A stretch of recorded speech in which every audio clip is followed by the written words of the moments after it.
What up, gang? It's Sue here, back with another great video. Hope you guys are doing well, whatever time you're watching. Welcome or welcome back. And thank you for stopping by. Today I want to talk about putting all of your eggs in one basket. You've heard that saying before. Definitely an important old adage to think about. When you put all of your eggs into one basket, if something were to happen to that basket, if a piece of thread or something comes apart from that basket, what happens to all of your eggs that you've worked so hard? You've put in so much time and effort to collect, to gather. All of your eggs are now gone. And what do you have to do? Start over. Starting over is a privilege denied to many.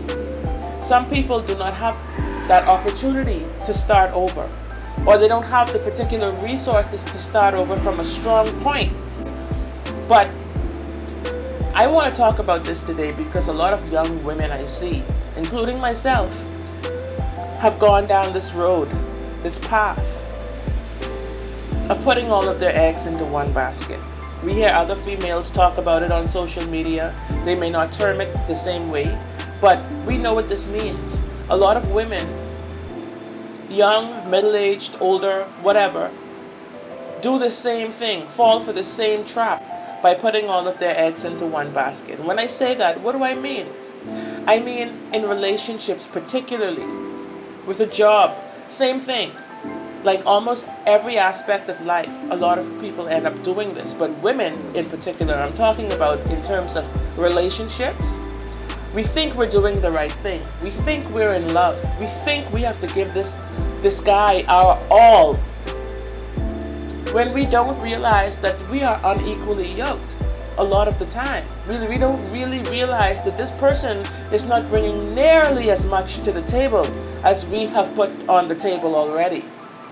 First of all, you need a table to put anything on, right? Some of these guys don't even provide the table. And here you are busting your chops, giving it all you've got. You have children for them. You do all of these things. Some of these guys don't even put a ring on it, man. But they get you to give them a child, a whole life. And what have they put into this?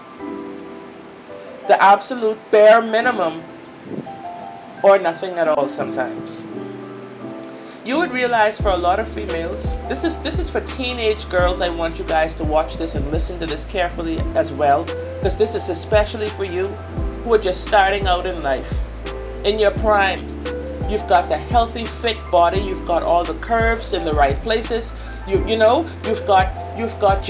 learning to do your makeup on point. Like you can beat a face.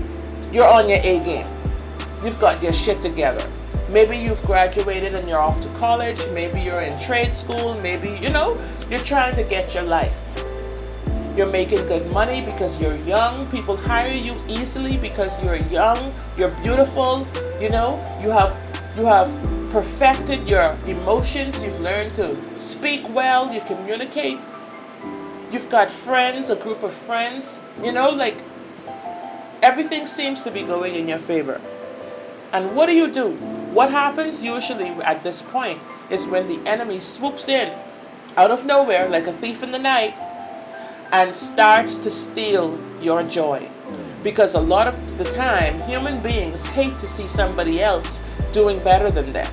So if you end up aligned with somebody or encountering somebody who is the complete opposite or who has the complete opposite experienced in you, they admire you.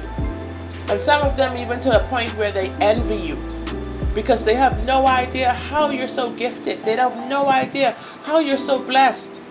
And you don't even realize it, but they do. They do. We are the chosen ones, aren't we? We're not blessed just off air. There's a reason why. The prayers that our moms and grandmoms and great-grandmoms have prayed over us from we were born, they are still in effect today.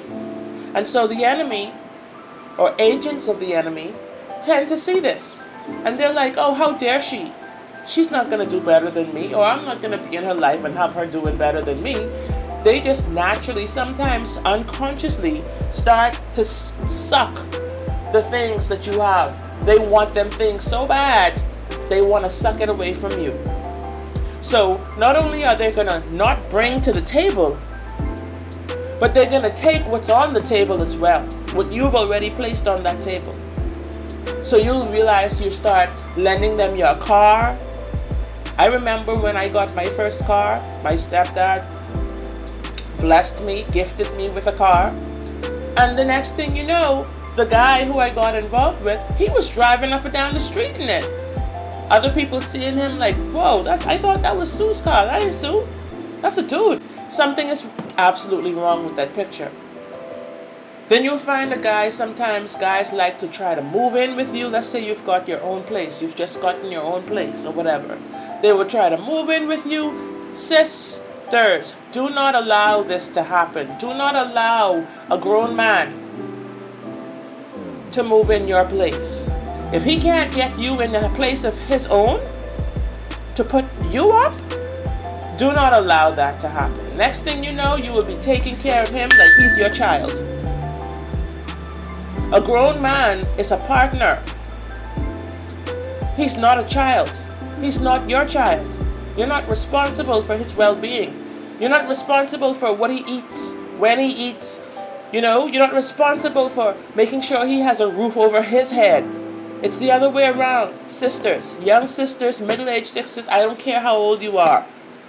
Because at any age, we can fall into this trap. Do not allow yourself to be trapped like this with a man.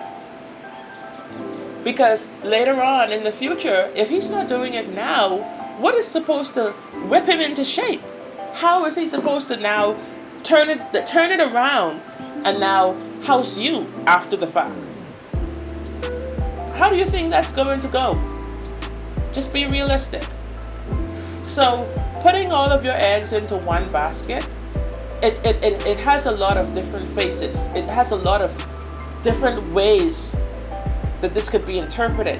This is not about being about the streets, a person of the streets. This is not for giving your body all over the place to other guys. This is not, don't take me out of context here. This is about actually knowing your worth, and improving even from there. Because you could be as blessed and in such a good place right now, but there's always room for improvement. There's always room for better. And yes, you can say that, all right, you have to at some point accept, not settle, accept when you've reached that point of satisfaction, understanding like, okay, well, this is actually what I wanted, already. This is what I already envisioned, and I've manifested it. Now you move on to the next best thing. Do not settle. My ladies out there, my beautiful gems, do not settle for less than you deserve. You know it and I know it, that we deserve so much more.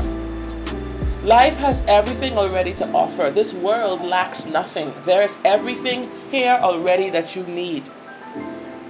You don't need to settle. Push forward for what it is that you know you deserve.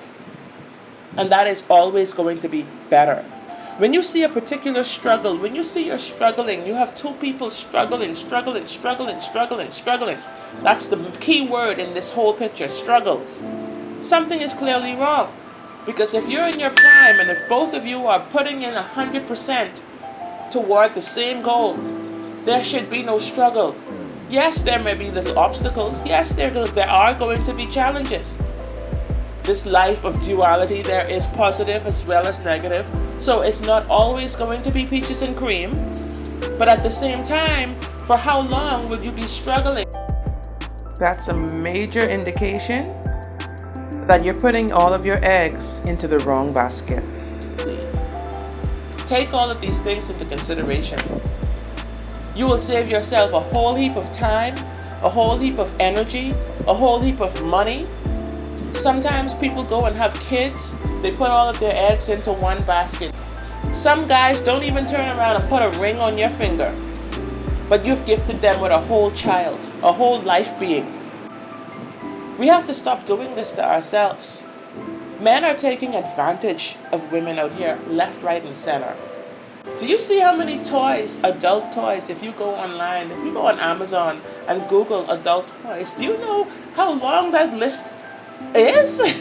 You don't need to put yourself last in order to make a man feel first in your life, okay? Stop putting all of your eggs into one basket. We will have so much happier females out here. Then we have the females still at the same time being vicious and catty towards one another. This is ridiculously absurd. It's not right. We have to actually be our own friends. First of all, you have to be your own best friend. You have to be your own best friend. And I think if you are your own best friend, other females out there, you would have no animosity towards. The same thing goes for friendships and everything. Don't exclude other people just because of this one particular or few particular friends that you may have. So learning about life, that is about learning about other people as well. Something that you may not have known, that your circle of friends cannot help you with, another person can come right there and easily answer the question. So stop putting all of your eggs into one basket. In life, there are options. Diversify your life. If one thing doesn't work out, choose another that works best for you. Enjoy life. There's infinite possibilities out there. Go out and seek them and you will find them. I hope this has been some sort of motivation for you, and I would love to know how you feel about this actually in the feedback below in the comment section. Do share your experiences. Do let us know how you feel. What's your opinion on this? And in what other ways do we tend to put all of our eggs into one basket? And while you do that, make sure to hit the like and subscribe buttons. Subscribe to the channel, hit notifications so that you're up to speed when I'm back with another great topic. And until that time, I'm going to say peace out. Many blessings to you for now. Bye.